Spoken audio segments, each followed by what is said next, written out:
Hi guys, my name is Luke, and today we're going to be talking about electrical.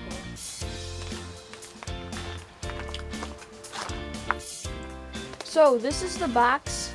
This is the conjunction box that goes on the outside of my house. All the wires are tucked in here and connected in here, and they go through the wall. And just over here is my outlet, and then all from there we just all run the wires. I'm not going to give too much advice about wiring just because I'm not an electrician and I don't have that much experience, but I'm just going to tell you how we did our wiring. We did have a professional electrician, my dad's friend.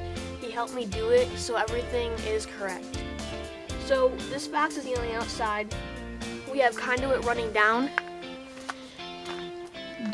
underground, so it goes all the way underground and then comes out right here. It goes all the way back to my house through the back of the bushes. So where I'm getting power from my house is in our Three Seasons room. We used to have a hot tub. We do not have a hot tub. The previous owner did. There's a 15 amp breaker in that room, so we tied into that box and we got power from there. There's 15 amps going to my house, and I've never flipped the breaker, but I've only been using a couple heaters, some power tools, miter saw, air compressor, stuff like that, but I don't think I'll have a problem flipping the breaker. So there goes from my house, back behind the woods, through here, under that kind of grating, up through the floor, into our Three Seasons room. So there it is, coming from behind the bushes. It's going into this lattice work. If I go around these bushes, still going behind that lattice work, and then we make a little joint right down there and up into the room. So this breaker right here is the breaker to my house. You can see it's meant for water, so I guess that's a good. It wasn't too hard at all. Electrical is pretty simple, but it takes a while to learn. I was able to do outlets. Switches are kind of something I didn't even touch because it's like you have to get the right wires and everything. But outlets are probably the easiest thing to do in electrical, except for the pulling the wire through the studs.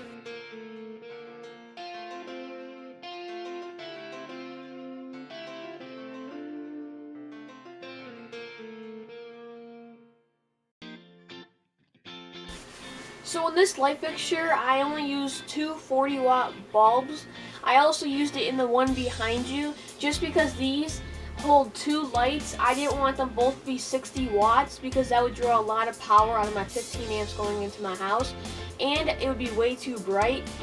During construction, we had a temporary hookup where just one light bulb hang. You might see that in some of my older videos. That was a 60-watt bulb, and it put a ton of light out. And for these, I only wanted 40 watt because I feel like it would be more reasonable. So, I have all my lights in my house are going to be LED. Another cool thing about LED is they're cold to the touch.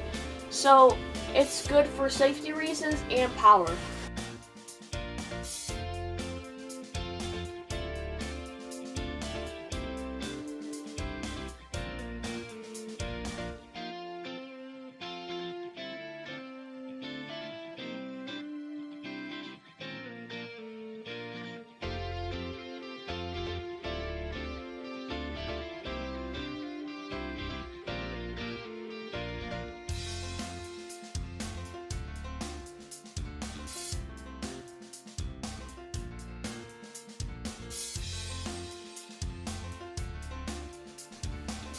We just had a friendly squirrel stop by. I'm just going to show you all my outlets. This outlet I've only used a couple times, but once I start living in here or staying the night in here more, I'm going to use it to, charge my laptop. I'm going to basically use it for the table that will be in my dining room area. As you walk in the door, here's the door. As you walk in from the door, this is the outside light. This is the loft and dining room light. This is on a three-way. And this is the kitchen light.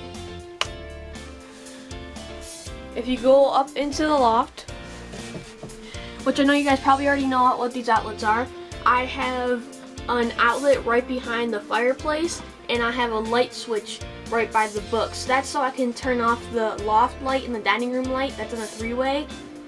So I can leave the lights on when I go to bed and turn them off when I want to go to bed.